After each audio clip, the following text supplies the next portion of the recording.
आज हम लोग एक क्वेश्चंस करेंगे और उस क्वेश्चन के बेसिस पे एक्चुअली आईआईटी के लिए आप एक और स्टेप नजदीक चले जाओगे, बिकॉज इसमें सब कुछ होगा। कॉन्सेप्ट भी होगा, शॉर्टकट जो दो बोलते हैं ना, फंडामेंटल्स एंड टेक्निकल्स बोलते हैं, फंडामेंटल्स भी होगा और टेक्निकल्स भी होगा। तो बिना टाइम वेस्ट करे सीधे सीधे क्वेश्चंस पे आ जाते हैं। ये क्वेश्चन आ रखा है जेई 2025 में, और इस क्वेश्चंस में बच्चों ने कई बार बोला कि सर टाइम ज्यादा लग गया। क्यों टाइम लग गया? क्वेश्चंस बहुत ही रूटीन का है, रेंज का क्वेश्चन है, ना ही कोई ग्रेटेस्ट इंटीजर है, ना ही कोई लॉग है, ना ही कोई एक्सपोनेंशियल है, ना ही ट्रिगो इन्वॉल्व है। देखने में बहुत सा स्ट्रेट सा क्वेश्चन था, तो भी बच्चों को टाइम लग गया। तो क्यों लगा, तो उसके पीछे भी प्रोसेस पे आएंगे और इसको एक एक करके स्टार्ट करते हैं। देखो, सबसे पहला जो इंपॉर्टेंट पॉइंट है ऐसे क्वेश्चंस का, कि आपको स्टेप पता है कि जब भी आपको रेंज निकालना और अलजेब्रिक है और जो ये ऐसे वाले फॉर्मेट है जो आसानी से क्वाड्रेटिक में कन्वर्ट हो सकते हैं, तो स्टेप वन आप क्या करते हो, लेट कर लेते हो फंक्शन को y लेट कर लेते हो, और आप ऐसे सॉल्व करते हो कैसे, 5 minus x by x square minus 3x plus 2। अब आप ऐसे इसको सॉल्व कर लेते हो, और उसके बाद आप दूसरा स्टेप क्या करते हो, अगर आपको सेकंड स्टेप की बात करनी है तो सेकंड स्टेप आप क्या करते हो, उसको क्रॉस मल्टीप्लाई करके x में क्वाड्रेटिक बना लेते हो। तो क्रॉस मल्टीप्लाई करोगे तो क्या हो जाएगा, x square y minus 3xy plus 2y is 5 minus x. ऐसे लिख पाओगे, पूरा का पूरा वर्क करोगे तो। और अब और क्या करोगे, एक्स स्क्वायर में क्वाड्रेटिक बनाना है, तो इसको अगर आप ऐसे लिख लेते हो, एक्स स्क्वायर वाई माइनस, और तो एक्स स्क्वायर वाला कोई टर्म नहीं है, एक्स वाला टर्म ये वाला है और ये वाला है, इसको इधर ले आते हो। तो अगर सपोज आप यहां से कॉमन ले लेते हो x, तो यहां से माइनस एक्स कॉमन ले लेते हो, तो यहां से 3y, और ये प्लस 1 आएगा तो माइनस y हो जाएगा, और इधर को आप लिखोगे 2y minus 5 is equal to 0। Most of the students को यहां तक करने में दिक्कत नहीं होती रेंज के क्वेश्चन। तो ये वाला जो पॉइंट है, x square y minus x 3y minus y plus 2y minus 5 is equal to 0। इसके बाद आपको बेसिक्स रूल है, ये आप 11th के क्वेश्चंस में भी देखते हो, ये चैप्टर 2 से लिया हमने, रिलेशन एंड फंक्शन से लिया। 11th में भी देखते हो कि ऐसे क्वेश्चंस आते हैं, और आप क्या करते हो, बिकॉज क्वाड्रेटिक इक्वेशंस के रूट को पॉसिबल करना है, तो हमें अल्टीमेटली क्या लेनी है, हमें वो पॉइंट लेनी है जहां पे इसका जो रूट्स है वो एग्जिस्ट कर जाए। रूट एग्जिस्ट करने के लिए discriminant is greater than equal to 0 होता है। अब जरा देखो, अगर मैं इसकी बात करूं, एक बार इसको न्यू पेज पे ले आते हैं, एक्स स्क्वायर वाई माइनस ये था हमारा 3x minus x into 3y minus 2, मतलब यहां से लिखोगे x इंटू 3y माइनस था हमारा 1 था I think, x into 3y minus 1 plus 2y minus 5 is equal to 0। अब देखो, जो सबसे पहला वर्किंग आता है वो d निकालने का आता है, और आपको पता है रूट को अगर एग्जिस्ट करना है तो d should be greater than equal to 0 है।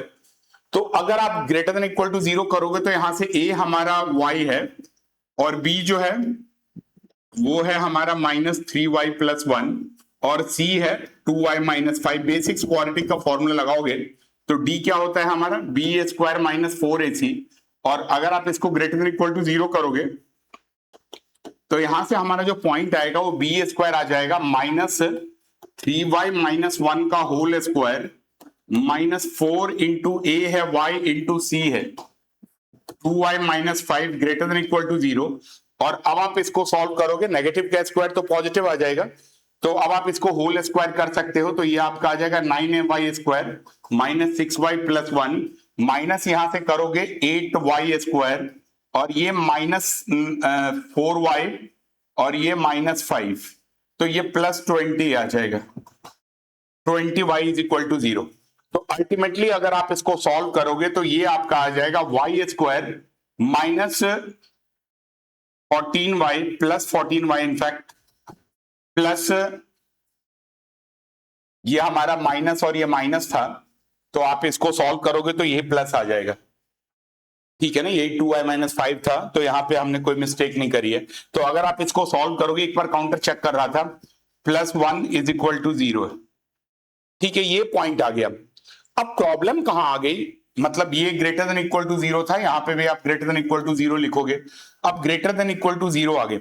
अब जो मेजर प्रॉब्लम थी इस क्वेश्चन में जो बच्चों ने फेस करा, जो उनका फीडबैक था, मैं उनके हिसाब से आपको बता रहा हूं कि क्या हमें करना चाहिए, क्या हमें नहीं करना चाहिए।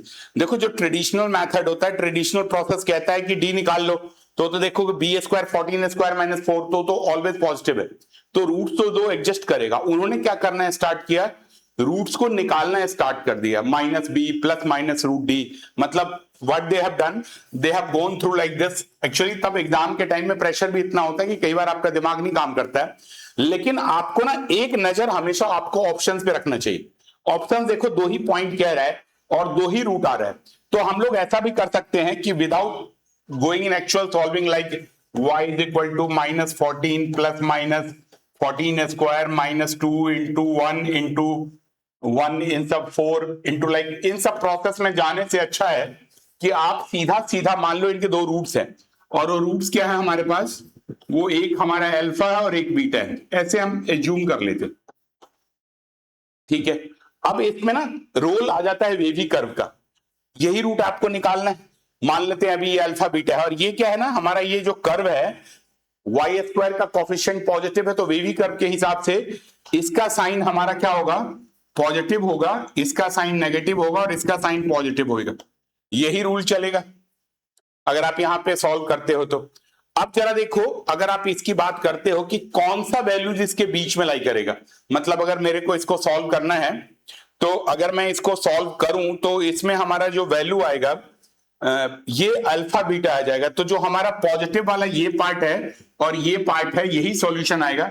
तो आपका सॉल्यूशन ऐसे आ जाएगा, minus alpha to minus infinity to alpha union beta to infinity. I think आप समझ पा रहे होंगे कि जो भी इसका रेंज, मतलब जो भी इसका सॉल्यूशन आएगा वही रेंज में आएगा, और वो सॉल्यूशन का आएगा इस टाइप से आएगा, माइनस इंफिनिटी से अल्फा और बीटा से इंफिनिटी। अब क्वेश्चन उठता है कि इस रूट के चक्कर में पढ़ोगे तो ये कुछ -7 और ये सब 4√3 प्लस माइनस आएगा, तो उस चक्कर में जाना ही नहीं। आपको क्या करना है, आपको ये पता चल गया कि यही अल्फा और बीटा है, तो अल्फा क्या है, बेसिकली अल्फा बीटा। अब आप वो रूट यूज करो जो क्वाड्रेटिक का बेसिक्स कोफिशिएंट का रूल है, मतलब अल्फा प्लस बीटा हमारे पास क्या आ जाएगा, यहां से -14 आ जाएगा, और अल्फा बीटा हमारे पास ये वही यूज किया आपने, माइनस b/a और c/a, और अल्फा बीटा हमारा 1 आ जाएगा। अब इससे क्या होगा, जैसे आपके पास ये आ गया, तो जो आपके एक्चुअल क्वेश्चंस की रिक्वायरमेंट थी वो क्या थी, alpha square plus beta square, और इसको क्या लिखोगे बताओ, अल्फा प्लस बीटा का होल स्क्वायर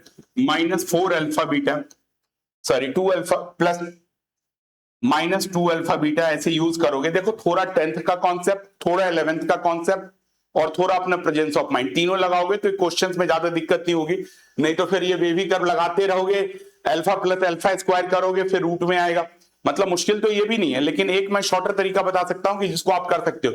यहां पे ना बच्चों का कॉन्फिडेंस ही हिल जाता है, ऐसे घटिया घटिया नंबर आ जाते हैं +-4√3 और इन सब टाइप से ना, तो दिक्कत हो जाती है। अब देखो अल्फा प्लस बीटा क्या था आपका, -14 का whole square -2 into alpha beta is 1, तो अल्टीमेटली आपके पास क्या आ जाएगा, यहां से 196 -2, तो ये 194 आ जाएगा।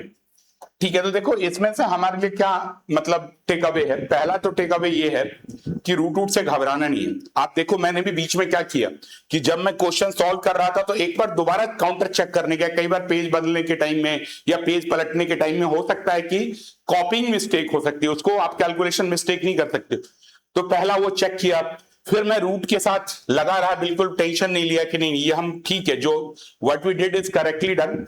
अगेन बीच में मैंने एक बार क्रॉस चेक भी यहां पे किया कि क्या ये सारे के सारे जो हमने सिस्टम यूज करे हैं क्या वो सही है, -6 + 20। थर्ड, फिर हमने दूसरा टेक्निक सोचा कि क्या कोई ऐसी पॉसिबिलिटी है कि हम इस रूट को बाईपास कर सकते हैं। जहां जहां भी आपको रूट को बाईपास करने का तरीका मिले तो आप उसको देखो, क्योंकि रूट कहीं ना कहीं, अगर जैसे ये सब पता है ना सिमेट्रिक इक्वेशन है, alpha square plus beta square, इसको देख के मेरे दिमाग की घंटी बजी कि नहीं इसको आसानी से कर सकते हैं। अल्फा बीटा पॉलिनोमियल टेंस में भी करते यार, ऐसे alpha cube plus beta cube होता, अल्फा 4 + बीटा 4 होता, अल्फा 6 + बीटा 6 होता। तो इस टाइप से हम करके अपना टाइम बचा सकते थे। ये तो फिर भी आप स्क्वायरिंग करके कर लोगे, क्यूब में जाएगा तो और परेशान हो जाओगे a + b³ करने का। तो इस तरीके से ये जो सीरीज है इसमें क्या करेंगे, हम एक क्वेश्चन लेंगे या दो क्वेश्चन लेंगे और हम लोग उसके कॉन्सेप्चुअली देखेंगे कि फ्यूचर में वो मिस्टेक हमसे ना हो जो बच्चों में मैथ्स में करा था, और फिर बोलेंगे कि मैथ्स में क्वेश्चन कम सॉल्व होते हैं, 15 क्वेश्चन 16 क्वेश्चन करने में हालत खराब हो जाती है आउट ऑफ 25। तो उसका तरीका ये है कि हमें टाइम बचाना पड़ेगा, टाइम को चुराना पड़ेगा और ऐसे क्वेश्चंस के साथ हम लोग आते रहेंगे और आपको जहां जहां पे पॉसिबिलिटी लगती है कि टाइम बचा सकते हैं वो आपको बताते रहेंगे और साथ ही साथ कॉन्सेप्ट भी अपडेट करते रहेंगे। Thank you very much.